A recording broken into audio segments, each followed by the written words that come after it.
Hello friends, how are you? All are fine? Okay. Today in this lecture we are going to learn about the insurance terminology. આપણે છેલ્લા 2-3 લેક્ચરથી ઇન્સ્યોરન્સની life ઇન્સ્યોરન્સના lectures ઉપર starting કરેલું હતું. પછી principal of insurance એટલે life ઇન્સ્યોરન્સના principal જોયેલા હતા. 7 principal આપણે જોયેલા હતા. એક્ઝામ ઓરિએન્ટેડ ક્વેશ્ચન ખૂબ જ અગત્યનો હતો. જે લોકોએ ન જોયો એ પ્રીવિયસ લેક્ચરનો વિડીયો એક વખત ચેક કરી લે. આજે આપણે ઇન્સ્યોરન્સ ટર્મિનોલોજી જોઈશું. Terminology means what? કે તમે ઇન્સ્યોરન્સ કોઈ પણ જગ્યાએ ઇન્સ્યોરન્સની વાત આવે, કોઈ કમ્યુનિકેશનની વાત આવે તો કમ્યુનિકેશનની અંદર વપરાતા શબ્દો એની ટર્મિનોલોજી કહેવાય. આપણે કોમ્પ્યુટર સાયન્સની ટર્મિનોલોજી શું છે? તો કે તમે જે પ્રોગ્રામિંગ લેંગ્વેજ શીખો છો એની સિન્ટેક્સ એ આપણી ટર્મિનોલોજી થઈ કોમ્પ્યુટર સાયન્સની. સાદી ભાષામાં કહીએ તો હું એમ કહું કે સી પ્રોગ્રામની કોઈ એક ટર્મિનોલોજી જોઈએ તો સી પ્રોગ્રામની ટર્મિનોલોજીની વાત કરું, વોઇડ મેઇન. તો વોઇડ મેઇન છે એ કોઈ આપણી રેગ્યુલર લેંગ્વેજ નથી. આપણે જે દરરોજ કમ્યુનિકેશન ગુજરાતી ભાષા હોય, કોઈ પણ ભાષામાં કરતા હોય એવી રેગ્યુલર ટર્મિનોલોજી નથી. પણ જ્યારે કોમ્પ્યુટર સાયન્સની વાત આવે ત્યારે આપણે કોઈ ટર્મિનોલોજીનો યુઝ કરવો હોય તો આ એક જસ્ટ એન એક્ઝામ્પલ કે સી પ્રોગ્રામમાં કોઈ પણ વાત કરવી હોય તો પ્રોગ્રામમાં વોઇડ મેઇન એક નાનકડું એક્ઝામ્પલ છે કે ભાઈ વોઇડ મેઇન આ શબ્દ એટલે ટર્મિનોલોજી થઈ. તો કે એનો મિનિંગ શું? તો કે મેઇન ફંક્શન. બરાબર. તો આ કોમ્પ્યુટર સાયન્સનું એક એક્ઝામ્પલ મેં દીધું. એવી જ રીતના એવા લોટ્સ ઓફ એક્ઝામ્પલ્સ છે જે દરેક ફિલ્ડની અંદર એની ટર્મિનોલોજીને એક્સપ્લેન કરતા હોય છે. આપણે ઇન્સ્યોરન્સ ટર્મિનોલોજી શીખવાની છે કારણ કે આપણે અત્યારનું જે ચેપ્ટર છે, અત્યારનું જે યુનિટ છે આખું લાઈફ ઇન્સ્યોરન્સ ઉપર છે. એટલે આપણને એ તો આઈડિયા હોવો જોઈએ કે ઇન્સ્યોરન્સની ટર્મિનોલોજી કઈ કઈ છે. Okay, so let us start our lecture. Introduction. Insurance is very well known to be filled with comprehensive glossary of terms and some of them may be difficult to understand. In short એમ કહીએ કે અમુક terms છે એને સમજવી અઘરી છે. Insurance ખૂબ જ વાઇડ ફિલ્ડ છે પણ એની અમુક ટર્મિનોલોજી સમજવી અઘરી છે. તે આપણને ખબર હોવી જોઈએ. Okay, next line. But it is very important for you to understand those terms so that you can decide on the right plan for you. In this lecture, we will discuss about some important terminology that used in the real life. It means કે life ઇન્સ્યોરન્સની અંદર અથવા તો કોઈ પણ ઇન્સ્યોરન્સની વાત કરીએ તો એની અંદર અમુક ટર્મિનોલોજી આપણને ખબર હોવી જોઈએ જેથી કરીને આપણને આઈડિયા આવે કોઈ પણ ડિસિઝન લેવું હોય તો એનું આપણે પ્રોપર વેમાં ડિસિઝન લઈ શકીએ. હવે જો તમે ટર્મિનોલોજી જ ન ખબર હોય તો તમે ડિસિઝન શું લઈ શકવાના છો? એટલા માટે અમુક ટર્મિનોલોજી અગત્યની છે. આજના લેક્ચરમાં છે ને ટોટલ 15 ટર્મિનોલોજી અત્યારે મેં કવર કરી છે. બરાબર. વચ્ચે અમુક ટર્મિનોલોજી નવી લાગશે તો હું તમને એક્સપ્લેન કરતો જઈશ, પણ એકોર્ડિંગ ટુ લાઈફ ઇન્સ્યોરન્સ અમુક 15 ટર્મિનોલોજી છે એ ખૂબ જ જરૂરી છે. એ 15 ટર્મિનોલોજી હું તમને આજના લેક્ચરમાં સમજાવીશ. અમુક છે એ બહુ બેઝિક ટર્મિનોલોજી છે. આપણને એમ થાય કે આવી ટર્મિનોલોજી શું કામ આવે છે, પણ એ સમજવી અને એ જાણવી જરૂરી છે. બરાબર. તો આજે 15 ટર્મિનોલોજીની શરૂઆત આપણે આ લેક્ચરમાં કરીએ છીએ. સૌથી પહેલી ટર્મિનોલોજી જોઈએ. પહેલી ટર્મિનોલોજી છે એનું નામ છે accident. Accident is a simple wordings. તમને એમ થાય કે સાહેબ આ તો હવે બધાને ખબર હોય એક્સિડન્ટ એટલે શું. સીધા ટર્મિનોલોજી આપણે અત્યારે પહેલી ટર્મિનોલોજીની વાત કરીએ છીએ, એક્સિડન્ટ. તો એક્સિડન્ટ મીન્સ વોટ? તો કે આપણને ખબર જ છે કે એવું કોઈ ડેમેજ અથવા ઇન્જરી કોઈ પણ વ્યક્તિને ઓચિંતાની આવી જાય, કોઈ બે વાહનોનો ભટકાવ, તો આપણે એને એમ કહીએ છીએ એક્સિડન્ટ. તમે ચાલતા જાઓ છો અને પાછળથી કોઈ તમને હિટ એન્ડ રન, તમારી સ્કૂટર છે તમારી સાથે અથડાવે છે, ધીસ કોઝડ એન એક્સિડન્ટ. આવા ઘણા બધા એક્શન્સ છે જે આપણને ડેમેજ અથવા તો ઇન્જરી પ્રોવાઈડ કરે. See the terms damage or injury. This is called an accident. બરાબર. સેકન્ડ છે accident benefit. Accident benefit means કે એક્સિડન્ટ પછી આપણને મળતા બેનિફિટ્સ. એટલે એમ નથી કહેવા માંગતો કે એક્સિડન્ટ થાય એટલે આપણને બહુ વધારે બેનિફિટ મળે, કે ભાઈ ચાલો એક્સિડન્ટ થયો એટલે આપણને થઈને મજા આવે ને, એમ નહીં. એક્સિડન્ટ બેનિફિટ મીન્સ વોટ, કે લાઈફ ઇન્સ્યોરન્સ અથવા તો કોઈ પણ જનરલ ઇન્સ્યોરન્સ તમે લીધો હોય અને તમારા કોઈ એક્સિડન્ટ કોઝને લીધે પાછળ તમને એમાં શું હેલ્પફુલ થાય છે. આપણે મની બેક જ જોતું હોય. જનરલી આપણું મેઇન કોન્સન્ટ્રેશન શું હોય, આપણું જે એક્સિડન્ટનો કોઝ થયો છે તો આપણી લાઈફને સેવ કરવા માટે આપણે પૈસાની જરૂર પડે, તો એના માટે તો તમે ઇન્સ્યોરન્સ ઉતાર્યો છે. તો એના પછી એક્સિડન્ટ થઈ ગયા પછી કોઈ બેનિફિટ આપણને આપે છે, તો એ એક ટર્મિનોલોજી છે એક્સિડન્ટ બેનિફિટ. એનો મિનિંગ એમ નહીં કે ભાઈ એક્સિડન્ટ થયા પછી આપણને શું લાભ થયા.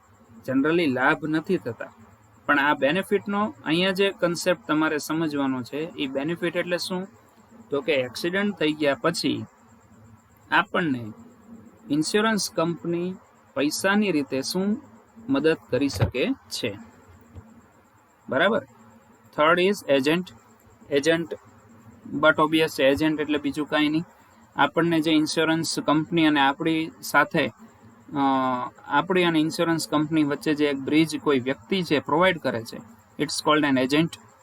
એજન્ટ પાસે દરેક ઇન્ફોર્મેશન હોય છે ઇન્સ્યોરન્સને લગતી, અને આપણું કાર્ય જે છે કંપનીની ઇન્સ્યોરન્સ પોલિસી લેવડ દેવડ કરવાનું કાર્ય આપણું સરળ બનાવે છે.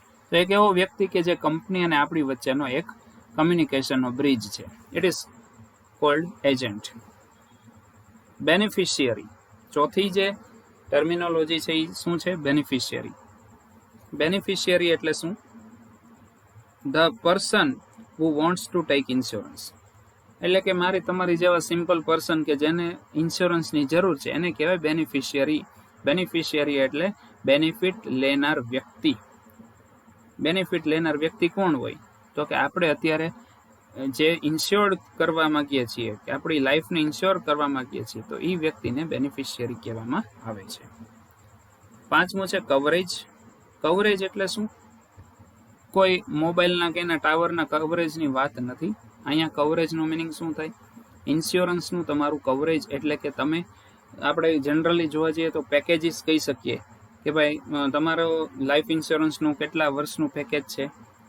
પછી તમે માની લો કે એક વર્ષની અંદર 5 લાખનો વીમો ઉતાર્યો છે, પણ તમને એ વર્ષમાં કાંઈ થયું નથી. નેક્સ્ટ ટર્મમાં તમારો એ 5 લાખનો વીમો ડબલ એટલે કે 50% એડ થાય અને તમારું કવરેજ વધી જાય. તો આ બધા જે અમુક પોલિસીના જે ટર્મિનોલોજી કોઈ બેનિફિટ્સ છે, એ જે મૂડીની રીતે જોવા જઈએ તો એ કવરેજ કહેવાય. ટૂંકમાં સાદી ભાષામાં કહું, કવરેજ મીન્સ તમારો ઇન્સ્યોરન્સનો પ્લાન, કે તમને કેટલી રૂપિયાની મદદ, કેટલા પૈસાની મદદ આ કવરેજ પોલિસીવાળા કરી શકશે. ઇટ મીન્સ કવરેજ એટલે શું, તમારો જે લાઈફ ઇન્સ્યોરન્સનો પ્લાન છે એ કવરેજ. 6th એના પછીની આવે છે days of grace. Days of grace એટલે શું, તો એમાં ડિસ્ક્રિપ્શન વાંચું છું.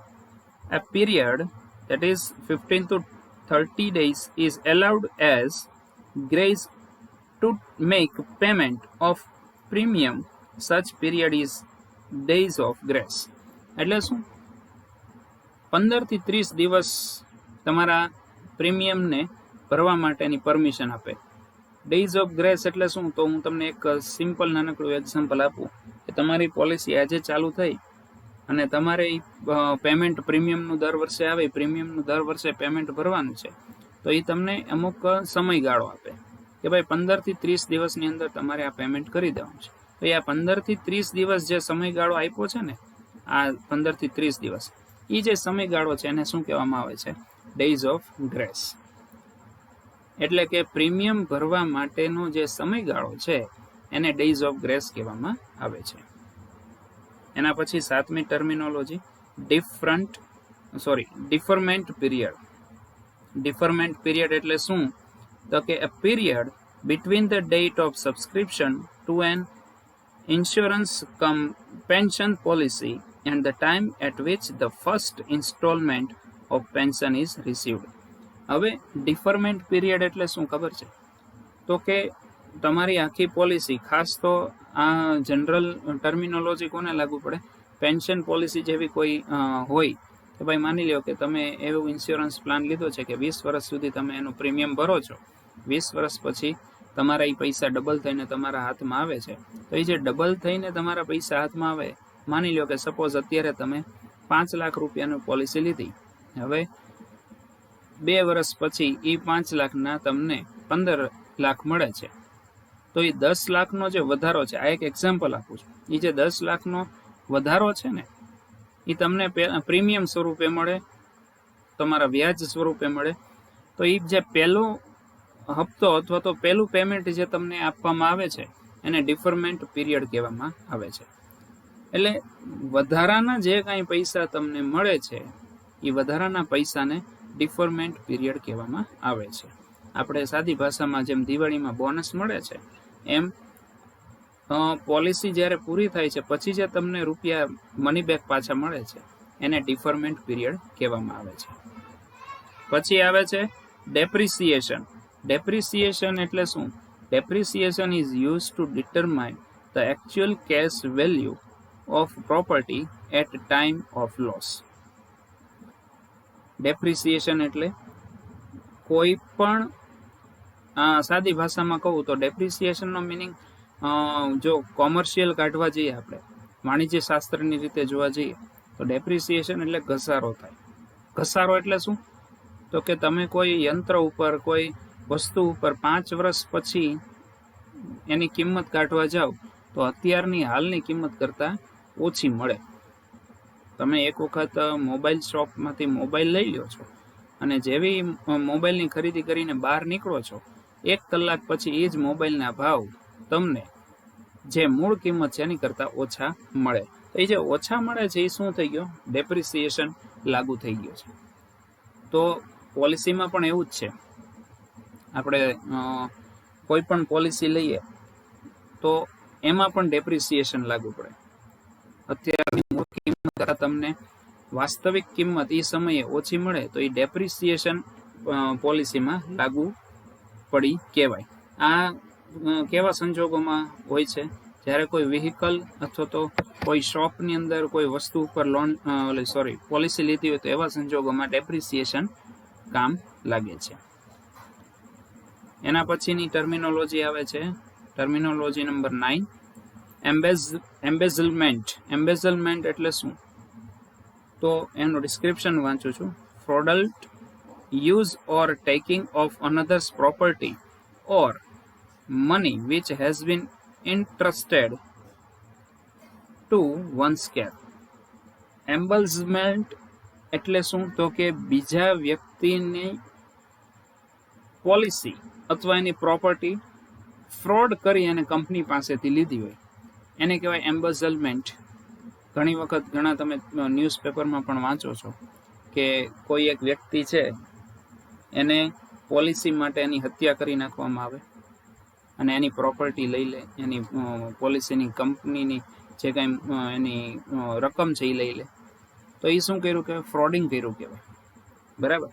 તો ફ્રોડિંગ જ્યારે થાય, એનો ગુનો દાખલ કરે ત્યારે ઇન્સ્યોરન્સ છે એ આવી ટર્મિનોલોજીનો યુઝ કરે. એમ્બેઝલમેન્ટ એટલે બીજું કાંઈ નહીં, ફ્રોડથી મેળવેલા પૈસા. Next terminology endowment policy. Endowment એટલે શું? તો ડિસ્ક્રિપ્શન વાંચું છું.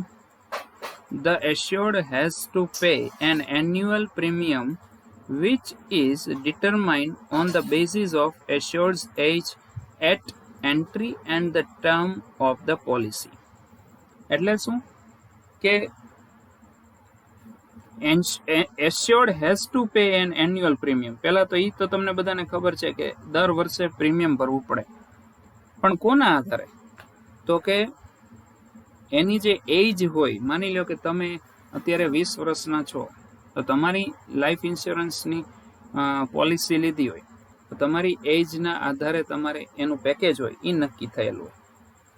એ જે પેકેજ છે એને શું કહેવામાં આવે? Endowment policy. બીજું ઘણી વખત એવું પણ બને કે ભાઈ અમુક ઇન્સ્યોરન્સ 20 વર્ષ સુધીના હોય. ઘણા પેરેન્ટ્સ એવું વિચારતા હોય પોતાનું બાળક 5 વર્ષનું છે, હવે 25 વર્ષનું થાય બાળક ત્યારે એમને મૂડી આટલી છે, હું રોકું એની કરતાં 3 ગણી મળવી જોઈએ. તો એવી પોલિસી હોય તો એ 5 વર્ષના એજથી સ્ટાર્ટ થતી પોલિસીને શું કહેવાય? Endowment policy. એટલે કે જે તે એજથી અમુક એજ સુધીની લિમિટ નક્કી કરેલી હોય, એ ટર્મ નક્કી કરેલી હોય, એવી પોલિસી જે હોય એને એન્ડોવમેન્ટ પોલિસી કહેવામાં આવે છે. કે ભાઈ 20 વર્ષ સુધીની પોલિસી, તો 20 વર્ષ સુધી તમારા પૈસા એમાં જમા રહે અને એનું પ્રીમિયમ તમે ભરતા રહ્યો અને પછી એક સાથે તમને વ્યાજ સહિત રકમ એન્ડોવમેન્ટ પોલિસી તરીકે પાછી મળે, તો એને કહેવાય એન્ડોવમેન્ટ પોલિસી. 11મી ટર્મિનોલોજી છે ફિડ્યુશિયરી. ફિડ્યુશિયરી એટલે શું? એ person who holds something in trust for another. એટલે કે કોઈ એક વ્યક્તિ બીજા વ્યક્તિ માટે ટ્રસ્ટવર્ધી હોય. આપણે સાદી ભાષામાં કહીએ તો બાંહેધરી આપતો હોય કે ભાઈ ના, આ વ્યક્તિ જે છે એ પ્રોપર છે, એ તમારું પ્રીમિયમ ભરશે, અને એના વિશ્વાસમાં ઘણી વખત કેવું હોય, રેફરન્સ સારો હોય, એના જેવું છે. તો તમે કોઈ વ્યક્તિના રેફરન્સ તરીકે જતા હો, અથવા તો તમે કોઈ વ્યક્તિનો રેફરન્સ દઈ અને પોલિસી આપતા હો, તો એને કહેવાય ફિડ્યુશિયરી. એટલે કે એ વ્યક્તિ, માની લો કે તમે કોઈ કંપનીમાં ઇન્ટરવ્યૂ દેવા જાઓ છો અને એમાં આપણા કોલેજના કોઈ પણ લેક્ચરરનો રેફરન્સ આપો, તો એ લેક્ચરર એ કંપની માટે ફિડ્યુશિયરી થઈ ગયો. એટલે કે એના ટ્રસ્ટને, એના રેફરન્સને ધ્યાનમાં રાખીને તમારો ઇન્ટરવ્યૂ લે છે. તો પોલિસીમાં એવું જ છે, તમારા માટે અત્યારે રેફરન્સ કોણ થાય? એજન્ટ. તો એજન્ટ છે એને કંપની ફિડ્યુશિયરી પણ કહી શકે છે.